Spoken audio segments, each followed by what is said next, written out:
Charlie Chaplin एक महान कलाकार थे जिन्होंने मूक फिल्मों के दौर में अपनी कॉमेडी और अभिनय से दुनिया भर के लोगों का दिल जीता। उनका असली नाम सर चार्ल्स स्पेंसर चैपलिन था और उनका जन्म 16 अप्रैल 1889 को लंदन में हुआ था। चैपलिन का बचपन गरीबी में बीता। उनके माता पिता कलाकार थे, लेकिन उनके पिता शराबी थे और उन्होंने परिवार को छोड़ दिया। उनकी मां भी आर्थिक रूप से कमजोर थीं, जिसके कारण चैपलिन को बचपन में ही काम करना पड़ा।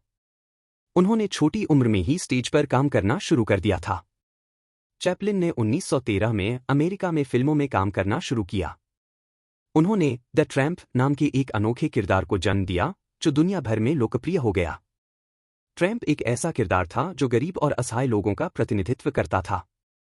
वह हमेशा मुश्किलों में फंसता था, लेकिन अपनी हास्य और चतुराई से उनसे बाहर निकल जाता था। चैपलिन ने कई मशहूर फिल्मों में काम किया, जैसे the kid, the gold rush, city lights, modern times और द ग्रेट डिक्टेटर। उनकी फिल्मों में हास्य के साथ साथ सामाजिक संदेश भी होते थे। उन्होंने अपनी फिल्मों के माध्यम से गरीबी, बेरोजगारी और अन्याय जैसे मुद्दों पर आवाज उठाई। चैपलिन न सिर्फ एक अभिनेता थे, बल्कि एक निर्देशक, लेखक और संगीतकार भी थे। उन्होंने अपनी कई फिल्मों का निर्देशन किया और उनके लिए संगीत भी बनाया। उन्हें सिनेमा के इतिहास के सबसे महत्वपूर्ण व्यक्तियों में से एक माना जाता है। चैपलिन की निजी जिंदगी विवादों से भरी रही। उनकी कई शादियां हुईं और उन पर कम्युनिस्ट होने के आरोप भी लगे। 1952 में उन्हें अमेरिका से निर्वासित कर दिया गया और वे स्विट्जरलैंड में रहने लगे। 1972 में उन्हें सिनेमा में उनके योगदान के लिए मानद ऑस्कर पुरस्कार से सम्मानित किया गया। 25 दिसंबर 1977 को स्विट्जरलैंड में उनका निधन हो गया। भी दुनिया भर में याद किए जाते हैं। उनकी फिल्में आज भी लोगों को हंसाती हैं और सोचने पर मजबूर करती हैं। वे एक सच्चे कलाकार थे जिन्होंने अपनी कला से दुनिया को एक बेहतर जगह बनाने की कोशिश की। मूक फिल्मों के बादशाह चार्ली चैपलिन का सबसे बड़ा योगदान मूक फिल्मों के दौर में रहा। जब सिनेमा में आवाज नहीं होती थी, तब उन्होंने अपने चेहरे के भावों, शारीरिक हावभाव और कॉमेडी के अंदाज से दर्शकों को बांधे रखा। उनकी फिल्में बिना बोले भी कहानियां कहती थीं और दर्शकों को खूब हंसाती थीं। ट्रैम्प की लोकप्रियता। ट्रैम्प का किरदार इतना लोकप्रिय क्यों हुआ?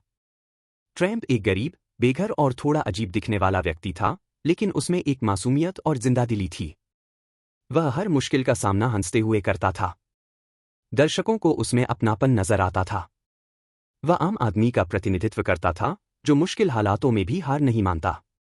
सामाजिक मुद्दों पर आवाज। चैपलिन की फिल्में सिर्फ हंसाने के लिए नहीं होती थीं। उनमें समाज में फैली बुराइयों पर भी कटाक्ष होता था। उन्होंने गरीबी, बेरोजगारी, अन्याय और युद्ध जैसे मुद्दों पर अपनी फिल्मों के माध्यम से आवाज उठाई। मॉडर्न टाइम्स फिल्म में उन्होंने फैक्ट्रियों में काम करने वाले मजदूरों की मुश्किलों को दिखाया, तो द ग्रेट डिक्टेटर में उन्होंने हिटलर और नाजीवाद की आलोचना की। खुद बनाते थे फिल्में। चैपलिन सिर्फ एक्टिंग ही नहीं करते थे, वे अपनी फिल्मों की कहानी लिखते थे, निर्देशन करते थे, म्यूजिक बनाते थे और यहां तक कि एडिटिंग भी करते थे। वे एक सच्चे फिल्म निर्माता थे और अपनी कला को लेकर बहुत गंभीर थे। यही वजह है कि उनकी फिल्में इतनी बेहतरीन होती थीं। विवादों से भरा जीवन। चैपलिन की निजी जिंदगी काफी विवादों से भरी रही। उनकी कई शादियां हुईं, जिनमें से कुछ बहुत कम उम्र की महिलाओं से थीं।